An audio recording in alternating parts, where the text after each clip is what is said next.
যুবক তোমার বাহাদুরি কয়দিন?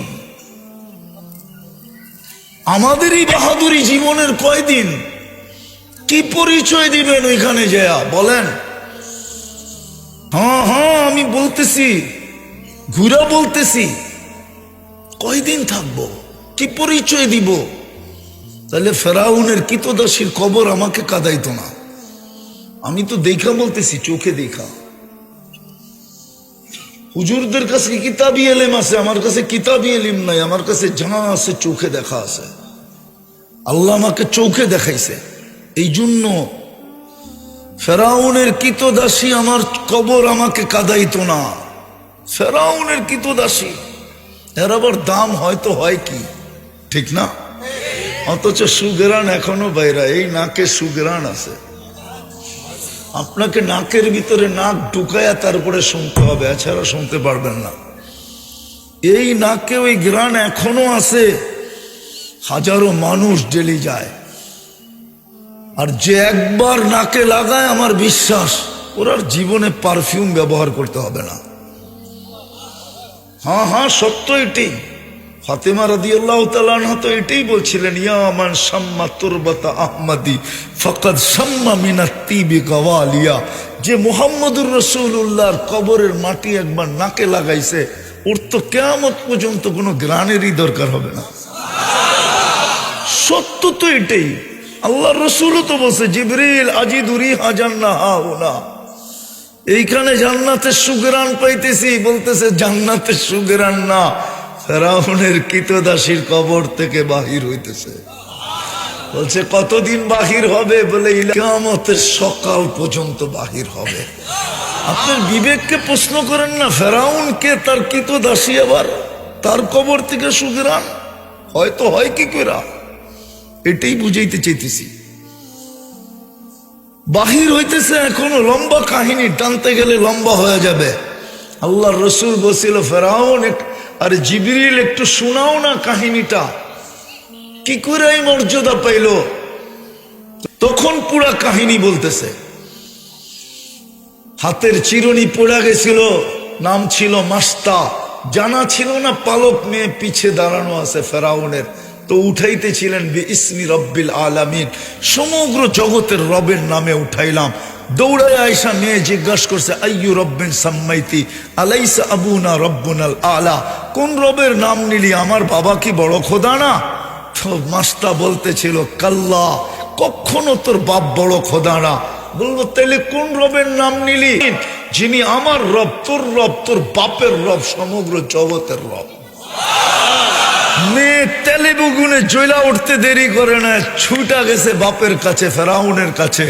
বড়া মজলিসে জিজ্ঞাসা করছে, আবি আলাস্তা রব্বুনাল আলা, তুই কি আমাদের বড় খোদা না?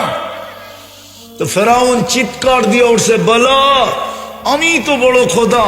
তো মেয়ে বলতেছে, আখবারাতনি মাস্তা আন্না লানা রব্বা, আমাদের কিতদাসী খবর দিছে আমাদের নাকি একজন রব আছে। বাবা তুই নাকি 2 নম্বর। বাস বলতে দেরি, তেলে বেগুনে জ্বলতে দেরি করে নাই। বলছে, ডাকাতি তো ডাকাতি আমার বাড়িতে, ডাকো ওকে। তো ডাকছে, বলছে, আইয়ু রব্বিন আখবারতি, আমার মেয়েকে কোন রবের খবর দিলি? তো আরো চেতা গেছে, আল্লাযী রব্বি, যে আমার রব, রব্বাক তোর রব, রব্বা বিনতাক তোর মেয়ের রব, রব্বাল আলামিন সমগ্র জগতের রবটা হলো তোর আর আমার রব। ফেরাউন বলতেছে, আমাকে মানিস না? প্রশ্নই উঠে না। পরিণতি ভয়াবহ হবে। কয় ফাকদিমা আনতা কার, যা মনে চায় তুই করতে পারিস। বলে, আনো করাই, ডালো তেল, জালো আগুন। যখন টকবক টকবক করতেছিল, তো দুধের শিশু কোলে ছিল, টান দিয়া মেয়ে ছিল, টান দিয়া তেলের ভিতরে ঢেলা দিছে। হাড্ডি আলাদা, মাংস আলাদা, রু পড়ে উঠতেছিল আর চিৎকার দিতেছিল, মা ফেরাউন সামনে বিদায়, ভয় পাইস না। ওয়ালা তাতাজালজালি, পিছলা যাইস না। ওয়ালা তাহজানি, আমার বিচ্ছেদে দুঃখিত হইস না। ফা ইন্নাকি আলাল হক, তুই হকের উপরে আসিস। সানাজমাউ ফিল জান্নাতি ইনশাআল্লাহ, মা একটু পরেই জান্নাতে একত্রিত হব। ফেরাউন বলছে, মাইনা নাও, প্রশ্নই ওঠে না। দ্বিতীয় মেয়ে ছিল, তাকেও তেলের ভিতরে ঢেলা দিছে। তার রুহ প্রথমটার মতো বলতে বলতে উঠতেছিল। সর্বশেষ মেয়ে বলছে, মা মা উম্মি উম্মি উম্মি সানাজমাউ ফিল জান্নাতি ইনশাআল্লাহ। মা, একটু পরে জান্নাতে শুধু মিলন হবে না, আমাদের মিলনের উপরে মেলাও হবে, মেলা। মা ভয় পাইস না, কিন্তু মা তো মাই হয়, ঠিক না?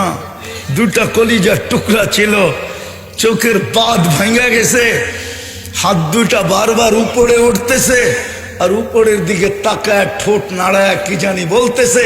ফেরাউন বলতেছে, আমাকে মাইনা নে, তোকে নৈকট্য দিব বলে প্রশ্নই ওঠে না। তাহলে উপরের দিকে তাকায় কাকে কি বলিস?